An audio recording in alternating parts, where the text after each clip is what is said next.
Class 12th के सभी बच्चों को हमारा एक बार फिर से जय हिंद। और आज हम जो आपका गॉस की प्रमेय थी और फिर वैद्युत फ्लक्स, अब उसके आगे जो आपका गॉस प्रमेय या गॉस के नियम से कूलाम का नियम निकालना कैसे निकाला जाता है ये आपको बताएंगे, और इसके बाद फिर आपको उनके अनुप्रयोग कुछ बताए जाएंगे। तो सबसे पहले इस टॉपिक पे आते हैं। लिखा है गॉस के नियम से कूलाम का नियम निकालना। तो गॉस के नियम से कूलाम का नियम कैसे निकाला जाता है, सबसे पहले आप एक चीज़ देखेंगे जो हम बताएंगे। जैसे ये आप मान लीजिए कोई एक बिंदु आवेश प्लस क्यू है, जो विलगित निकाय है, ये पूरा विलगित निकाय है। अब वायु या निर्वात में बिंदु ओ पर रखा है, ये जो प्लस क्यू आवेश जो है वायु निर्वात में बिंदु ओ पर रखा है, जिससे स्मॉल आर दूरी पर एक बिंदु पी है जिसमें वैद्युत क्षेत्र की तीव्रता ई, और ये वैद्युत क्षेत्र जो है आपका वो डी ए है। अब ध्यान दीजिए, जैसे हमने बताया है कि ओ बिंदु से कुछ दूरी पर बिंदु पी है जहाँ पर आपका वैद्युत क्षेत्र की तीव्रता ई और वैद्युत क्षेत्र आपका डी ए, डी ई मतलब सूक्ष्मतम डी ई या डी ए है, ये इतना आपका जो है इसको डी ए माना गया। ये सब टोटल आपका ए है। तो और यहाँ से यहाँ तक की दूरी जो है स्मॉल आर रखी गई है। अब इस क्षेत्रफल के अवयव जो हैं इनसे गुजरने वाला वैद्युत फ्लक्स हम तो लिखेंगे अवयव से गुजरने वाला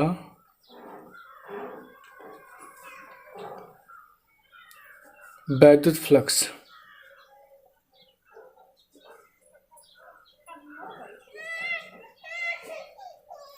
तो यहाँ पर वैद्युत फ्लक्स की बात आई है, तो यहाँ पर हो जाएगा इस अवयव से गुजरने वाला मतलब बहुत कम, तो यहाँ पर हो जाएगा D phi E equal to vector E into vector D A. अब जो हम वेक्टर हटाएंगे तो परिणामी के लिए यहाँ पर कॉस लग जाएगा, तो ई इंटू डी ए और फिर कॉस थीटा आप लिख सकते हैं इसको। ये आपका इतना कंप्लीट हो गया।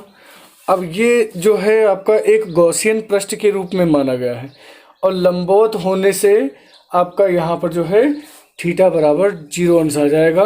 तो आपका जब थीटा बराबर 0 अंश लिखेंगे तो D phi E equal to आपका ई इंटू डी ए और कॉस 0 अंश हो जाएगा। 0 अंश का मान 1 होता है, तो ये आपका बचेगा D phi E equal to E into D A. ये आपका इतना बचा। अब संपूर्ण गॉसियन पृष्ठ की जब बात की जाए तो संपूर्ण के लिए यहाँ पर अब क्या हो जाएगा, ये पूरा संपूर्ण, तो संपूर्ण गॉसियन पृष्ठ के लिए तो यहाँ पर लिखेंगे संपूर्ण गॉसियन पृष्ठ के लिए वैद्युत फ्लक्स।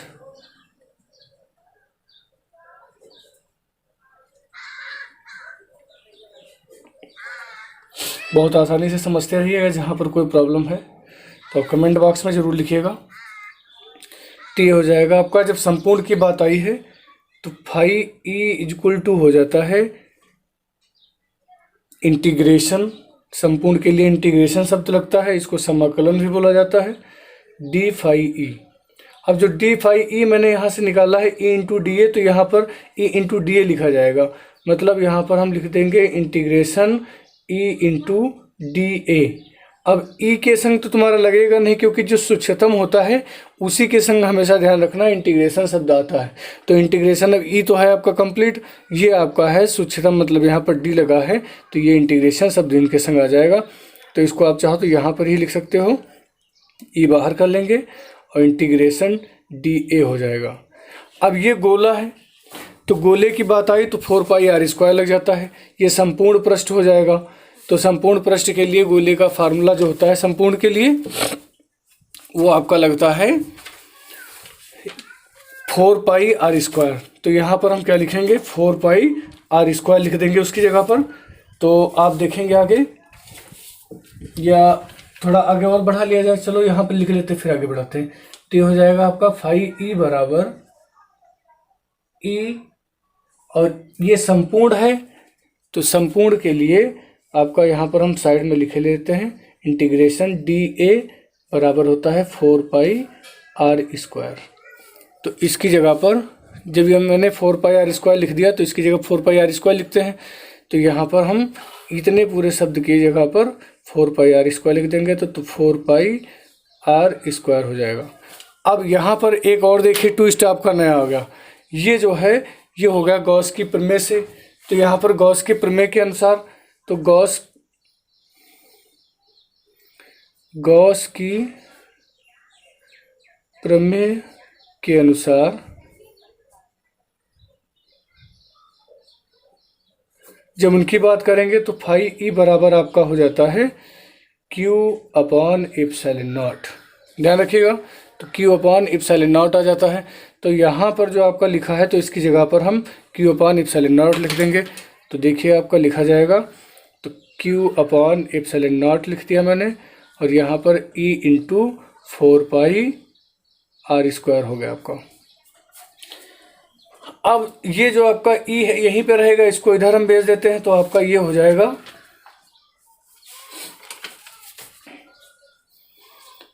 E बराबर 4πr², इधर गुणे में है तो इधर भाग में चला आएगा। तो E बराबर आपका हो जाएगा 1/4πε0, नीचे ही है तो ये गुणे में इधर आएगा भाग में, और इंटू Q/r²। ये ध्यान दीजिएगा, ये वैद्युत क्षेत्र की तीव्रता हो गई आपकी। तो यहाँ पर जो गुणे में था पद इसके, तो इसके अपान में कर दिया गया। तो ये हो गया E बराबर 1/4πε0 इंटू Q/r²। अब इसके बाद इसको हम इक्वेशन नंबर फर्स्ट दे देते हैं। जब इक्वेशन नंबर फर्स्ट आ गया तो आप यदि किसी बिंदु पर जैसे कोई धन परीक्षण आवेश रखा हो तो उस पर आरोपित बल की बात की जाएगी। तो इसमें हम लिख सकते हैं, यदि इस बिंदु पर एक परीक्षण धनावेश लिख लीजिए, धनावेश लिख दीजिए, धनावेश Q0 रखें तो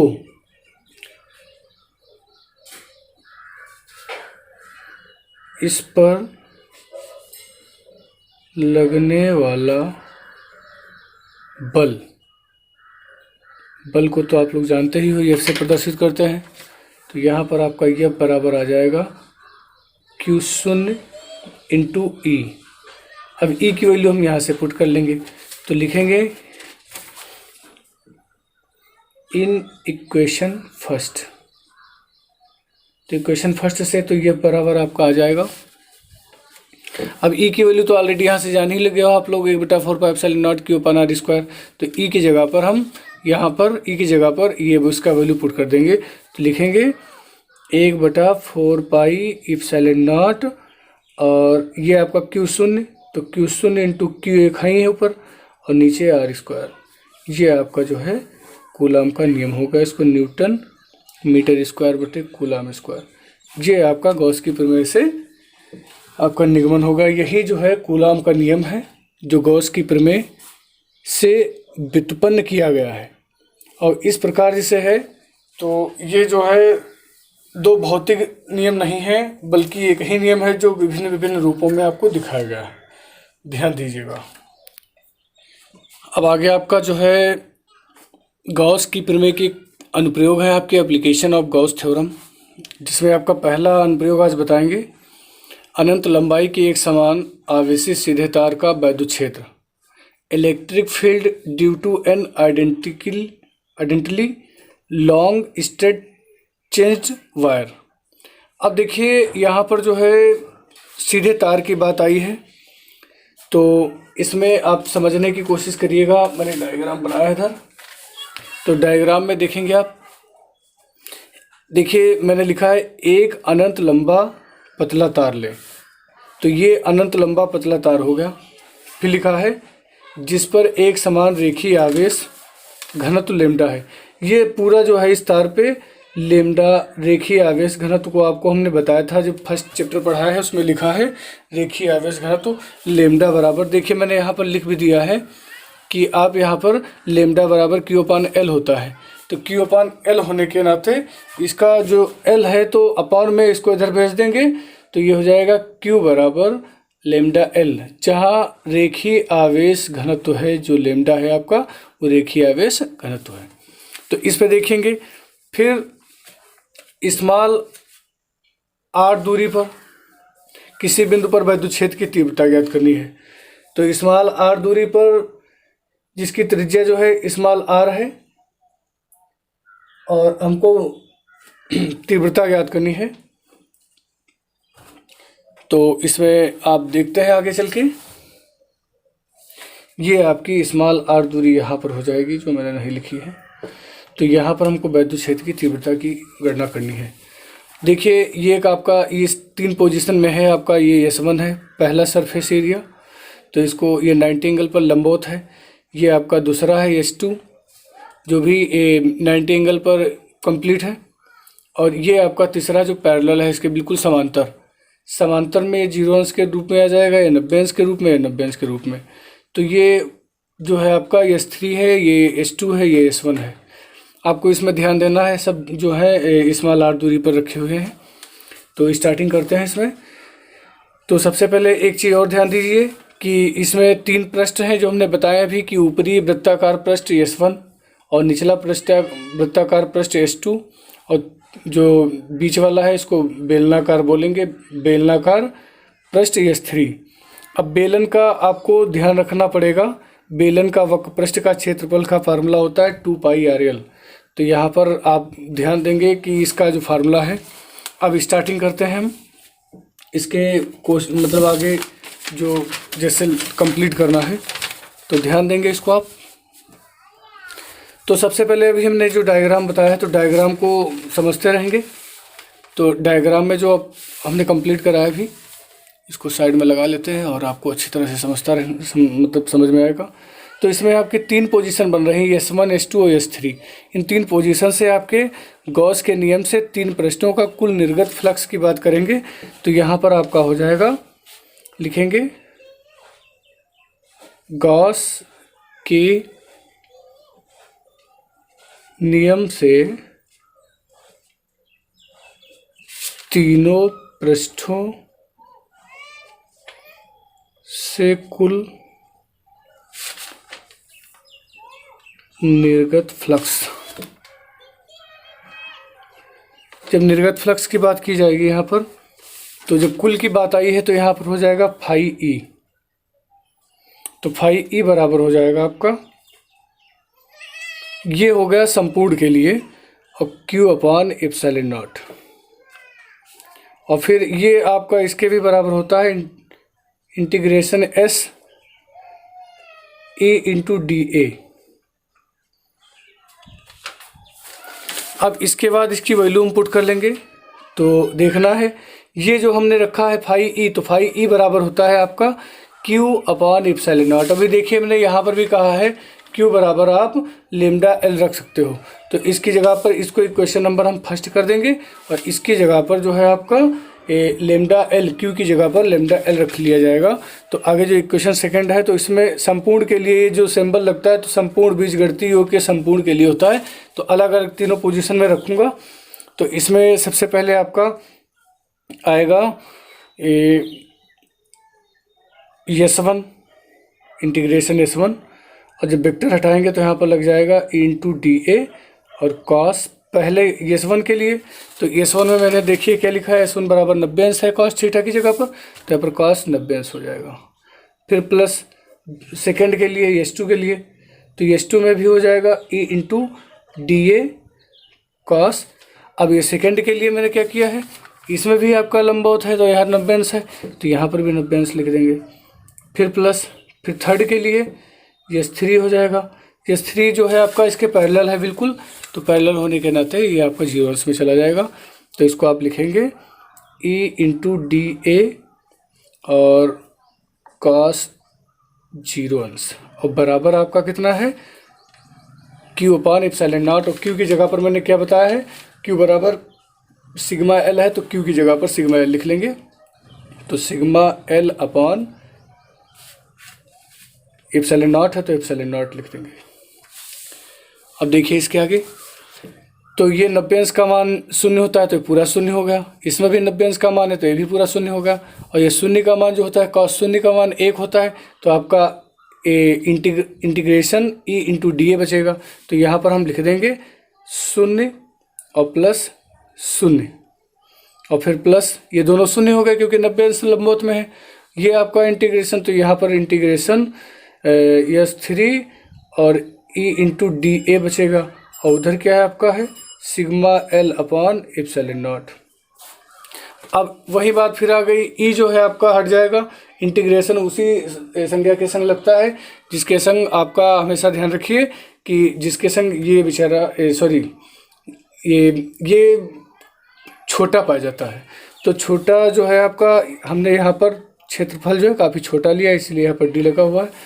तो अल्पतम के लिए यहाँ पर इंटीग्रेशन लगा है तो लिखेंगे ई इंटीग्रेशन S3 और डी ए बराबर lambda L upon epsilon not. अभी मैंने बताया था आप लोगों को कि यहाँ पर बेलन के वक्रपृष्ठ का क्षेत्रफल का फार्मूला जो होता है वो होता है 2 पाई आर एल। तो ये हो गया संपूर्ण के लिए हो जाएगा 2 पाई आर एल। किसके लिए? ये हो जाएगा बेलन के वक्रपृष्ठ का क्षेत्रफल है, ये संपूर्ण है पूरा, तो संपूर्ण का होता है 2 पाई आर एल। तो ये हो जाएगा E into 2 pi R L बराबर आपका lambda L upon epsilon not. L से L आपका कट गया क्योंकि सेम है और बराबर के इधर है। जो आपका 2 पाई आर है ये इंटू में इसके तो अपॉन में चला आएगा, तो ये हो जाएगा E बराबर lambda upon 2 pi r epsilon naught, या इसको आप इस तरह भी लिख सकते हो E बराबर 1 upon 4 pi epsilon naught into 2 lambda upon r. अब आप कह रहे होगे कि ये 4 कहाँ से आ गया, तो मैंने क्या किया है दोनों पक्षों में 2 से ऊपर नीचे मल्टीप्लाई कर लिया, तो 2 दूना 4 हो जाएगा, 4 इधर कर लेते हैं और वो जो 2 आपका ऊपर वाला बचा तो 2 लेमडा अपॉन आर कर लेते हैं। ये जो आपका है ये एक नियतांक के रूप में है और ए भी एक नियतांक है आपका, तो यहाँ पर आपका बचा खाली आर, तो इसको आप ए भी लिख सकते हो। ई व्युत्क्रमानुपाती 1/r, मतलब आर के व्युत्क्रम होता है। तो हमेशा ध्यान रखिएगा कि किसी बिंदु पर वैद्युत क्षेत्र की तीव्रता उसके तार से दूरी के व्युत्क्रमानुपाती होता है तथा इसी दशा में रेखीय आवेश के लंबवत बाहर की ओर होती है। ये आपका कंप्लीट हो गया।